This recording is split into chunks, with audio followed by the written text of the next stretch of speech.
जैसा कि नाम से ही जाहिर है कि इसके 8 अंग हैं।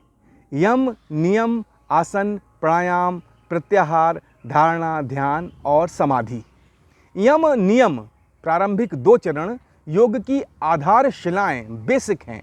इनसे चित्त शुद्धि होती है। इनके पालन से योग साधक का विकारों और वासनाओं पर नियंत्रण स्थापित होता है। सुदेशना के अनुसार यम नियम महज योग साधकों के लिए ही नहीं बल्कि प्रत्येक मनुष्य के लिए आवश्यक हैं। दरअसल इनके पालन के बिना समाज की व्यवस्था सुचारू रूप से चल ही नहीं सकती।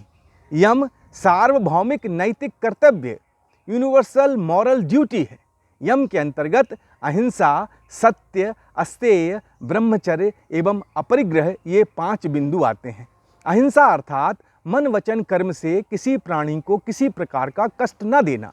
सत्य अर्थात मन में समझे गए के मुताबिक ही दूसरों से कथन करना। अस्तेय अर्थात मन से भी किसी के धन आदि वस्तु को बिना उसकी अनुमति के ग्रहण करने की इच्छा ना करना। ब्रह्मचर्य अर्थात समस्त इंद्रियों के निरोध के द्वारा पूर्ण मानसिक पवित्रता पूर्वक काम वासना पर संयम रखना। अपरिग्रह अर्थात आवश्यकता से अधिक वस्तुओं, धन आदि का संग्रह ना करना। अब हम नियम को समझते हैं। नियम अनुशासन द्वारा चित्त की शुद्धि है। नियम के अंतर्गत शौच, संतोष, तप, स्वाध्याय और ईश्वर प्रणिधान ये 5 बिंदु आते हैं। शौच अर्थात आभ्यंतर और बाह्य शुद्धि, भीतर बाहर दोनों की शुद्धि। संतोष अर्थात प्रत्येक स्थिति में प्रसन्न रहते हुए सभी प्रकार की तृष्णा से मुक्त होना। तप अर्थात भूख प्यास, सर्दी गर्मी, सुख दुख, मान अपमान, हर्ष शोक आदि द्वंद्वों को सहन करने की शक्ति जगाना। स्वाध्याय अर्थात वेद, उपनिषद, योग दर्शन, गीता, ब्रह्मसूत्र आदि आध्यात्मिक ग्रंथों का अध्ययन और प्रणव यानी ओम आदि मंत्रों का जप करना। ईश्वर प्रणिधान अर्थात फल सहित समस्त कर्म और इच्छाएं ईश्वर को समर्पित कर देना। अब हम आसन को समझते हैं। योग का तीसरा अंग है आसन। आसन अर्थात शारीरिक स्थिति। इसके अंतर्गत हम अपने शरीर को स्थिर सुखमासनम, एक ऐसी अवस्था में रखते हैं जिससे हमें सुखद अनुभूति हो। इससे स्थिरता, स्वास्थ्य एवं अंग में हल्कापन आता है। स्थिर और सुखकर शारीरिक स्थिति मानसिक संतुलन लाती है, मेंटल बैलेंस, और मन की चंचलता को रोकती है। आसन शारीरिक व्यायाम मात्र नहीं है, वे शारीरिक स्थितियां हैं। उनका अभ्यास करने से चपलता, संतुलन, धैर्य और चेतना का विकास होता है। शरीर की प्रत्येक मांसपेशी, नाड़ी और ग्रंथियों को प्रयोग में लाने से, उनका व्यायाम करने से आसनों का महत्वपूर्ण प्रभाव हमारे शरीर पर पड़ता है। इसीलिए आसनों का विकास किया गया है। मित्रों, आसनों के अभ्यास से हमारे स्नायुओं, सूक्ष्म अवयवों व ग्रंथियों का मृदु मर्दन होता है, जिससे उनकी कार्य प्रणाली का सुधार होता है और नियंत्रित रखकर उन्हें सदैव स्वस्थ रखा जाता है। हठ योग में आसनों का मुख्य कार्य शरीर को स्वस्थ, निरोग और हल्का बनाना है। आसनों के अभ्यास से साधक शरीर पर विजय प्राप्त करता है और उसे साधना के योग्य बनाता है। यम, नियम और आसन के बाद चौथा योग अंग है प्राणायाम। प्राण स्थूल व सूक्ष्म शक्ति है जो संपूर्ण ब्रह्मांड में व्याप्त है।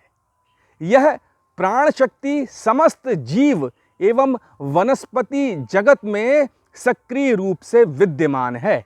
मानव शरीर में इस प्राण शक्ति का दक्षतापूर्वक संचालन करना प्राणायाम का लक्ष्य है। प्राण का तात्पर्य श्वास प्रश्वास या उसकी प्रक्रिया से लिया जाता है, जो कि उचित नहीं है। सिर्फ श्वास और प्रश्वास ही नहीं है प्राणायाम।